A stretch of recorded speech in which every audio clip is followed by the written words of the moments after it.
Belajar apa yang terjadi 2000 tahun yang lalu di kota Bethlehem, di sebuah malam yang sangat kudus itu. Yang siap belajar katakan amin. Yang pertama, coba lihat slide ayat 16, dikatakan lalu mereka, siapa itu mereka? Gembala-gembala cepat-cepat berangkat dan menjumpai Maria dan Yusuf dan bayi itu yang sedang berbaring di mana? Di dalam. Jadi yang pertama, saudara lihat di dalam ayat ini, di situ ketika gembala melihat, di situ ada siapa? Yusuf, Maria yang sedang menjaga bayi Yesus. Yang pertama, saudara. Next. Dalam malam kudus ada keluarga yang mesra dan kudus. Makanya kan kalau dalam lirik malam kudus sunyi senyap, bintangmu gemerlap, hanya dua berjaga terus, ayah bunda mesra dan kudus. Saudara, memang ada banyak versi. Yang saya sebutkan tadi versi Kidung Jemaat ya. Artinya bahwa dalam malam kudus itu ada keluarga siapa di situ? Keluarga Yusuf dan Maria. Sering saya khotbahkan bahwa keluarga itu penting dalam iman Kristen. Sama-sama bilang keluarga itu penting. Coba suami-suami lihat ke wajah istrinya dulu sekarang. Lihat dulu sebentar, lihat. Iya kan? Istri lihat wajah suaminya. Udah lama nggak kelihatan kan? Sudah? Coba bilang ke suami, bilang ke istri, bilang begini, kamu itu penting. Bilang.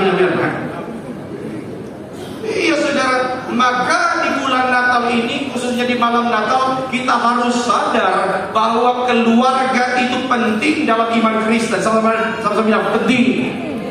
Makanya saudara, di dalam malam kudus itu ada dua jiwa yang menjadi satu pasang, yang mereka rela untuk melewati banyak tantangan, mereka melewati banyak sekali hinaan. Saudara bisa bayangkan dalam khotbah saya 3 minggu lalu di hari Minggu, yang masih ingat katakan amin.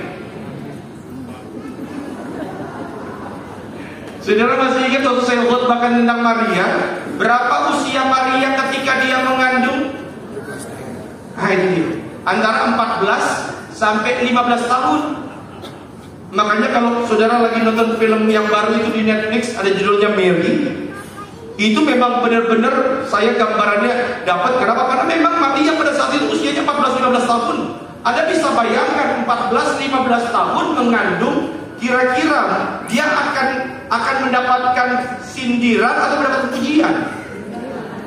Nah, dan apa yang dilakukan oleh Yusuf? Yusuf tetap membela wanita yang disayanginya. Ini yang saya mau bilang buat setiap keluarga di tempat ini, bahwa dalam keluarga memang ada tantangan, memang ada masalah. Tetapi saudara yang terkasih dalam Tuhan, jangan sampai omongan orang dari luar mengganggu kemesraan keluarga di tempat ini. Yang paham katakan amin.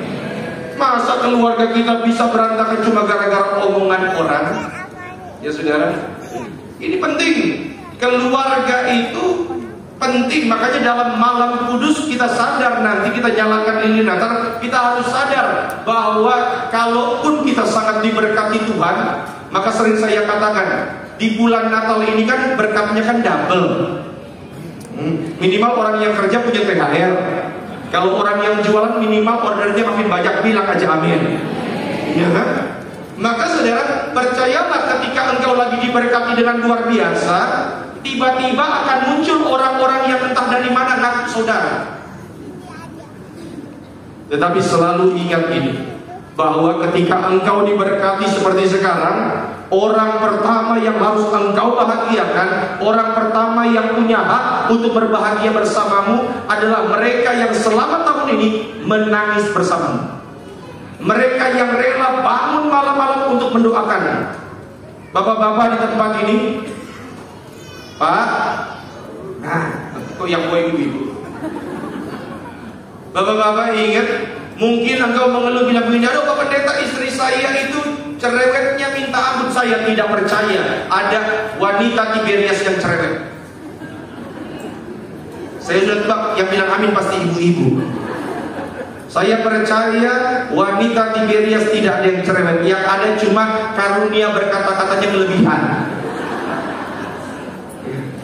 Tetapi coba bapak-bapak pikir, kalau ibu nggak cerewet, jangan-jangan suami belok-belok. Ya saudara, mungkin Anda sering bilang begini, ibu-ibu, ada suami saya nggak perhatian, saya ajakin ngomong kayaknya males. Jangan salah, mungkin dia baru pulang dari kantor, dia baru terima semua banyak kalimat yang menyakitkan. Dia pulang ke rumah, dalam pikiran cuma satu, istriku, anak-anakku nggak perlu tahu apa yang aku alami. Yang penting kalian bahagia. Ini yang saya mau bilang, kalau engkau masih punya suami, masih punya istri, buat rekan-rekan muda di tempat ini, kalau engkau masih dipercayakan punya orang tua, sayangi dia. Kalau saya sering bilang begini, kasih mereka bunga saat ini, jangan tunggu kasih bunga di kuburan. Nah, maka pulang dari tempat ini yang masih punya orang tua, keluar, telepon, minimal bilang, "Ma, Pa, selamat Natal, I love you." Ngomong, ya. Saudara, keluarga penting. Suami-suami di tempat ini nanti ajak istrinya, "Ayo sayang, mumpung malam Natal jarang-jarang saya ajak makan, yuk malam Natal ini kita makan di luar." Kan gitu. Di mana sayang? Teras rumah. Yang penting di luar. Saudara harus sadar bahwa bagi saya begini, percuma engkau rayakan Natal kalau orang-orang yang selama ini berjuang bersamamu tidak punya senyuman dalam wajahnya. Justru mereka lah orang-orang yang harus merasakan berkat itu. Mereka lah yang harus kita bahagiakan. Slide boleh. Saudara, malam kudus mengajarkan kita bahwa keluarga yang mesra dan kudus tidak diukur dari kemewahan. Makanya saudara yang sudah berapa kali dengar sesi khotbah saya jarang sekali doakan bahwa keluarga diberkati. Jarang. Saya biasa bilang keluarga hidup rukun dan damai. Ya. Tolong jangan salah konsep tentang berkat, karena berkat bukan hanya tiba-tiba ada orang salah transfer uang. Bukan itu berkat. Berkat bagi saya kalau suami istri di tempat ini pulang dari gereja masih bisa gandengan tangan, saling tatap-tatapan dan bilang I love you. Lalu istrinya berkata, "Apa sih?" Ya, karena keluarga yang mesra dan kudus tidak diukur dari kemewahan, tetapi dari kasih yang hadir di tengah keterbatasan. Walaupun mungkin di sini ada yang suaminya lagi gak bersama-sama karena lagi harus kerja, kalaupun di sini ada yang istrinya atau anak-anaknya mungkin lagi mengalami sakit, di tengah keterbatasan itulah engkau akan diuji kemesraan dan kekudusan. Dimanapun, di mana palungan yang sederhana menjadi tempat lahirnya cinta terbesar yang menyatukan keluarga kudus dalam kesederhanaan dan kasih ilahi.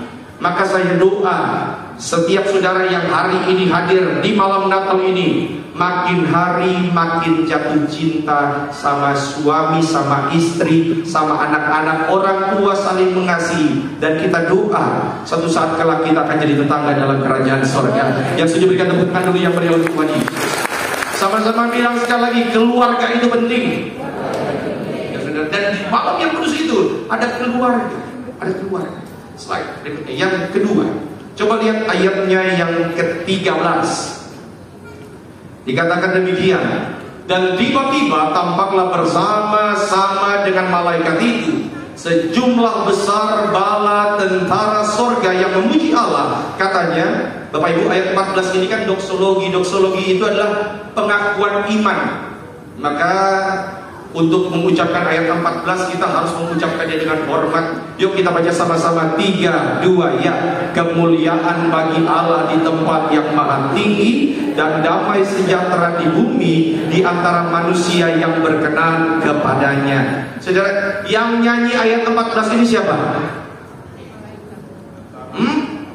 Malaikat. Slide yang kedua, apa yang terjadi di malam yang kudus itu? Ada tentara sorga yang menyanyi mereka. Ya, saudara. Makanya lirik malam kudus itu benar-benar punya makna yang luar biasa kalau kita resapi. Kenapa ini ada? Kenapa para malaikat itu menyanyikan kidung pujian kemuliaan bagi Allah? Itu kalau di gereja lama ada lagunya kan? Kemuliaan bagi Allah di tempat yang maha tinggi, dan damai sejahtera di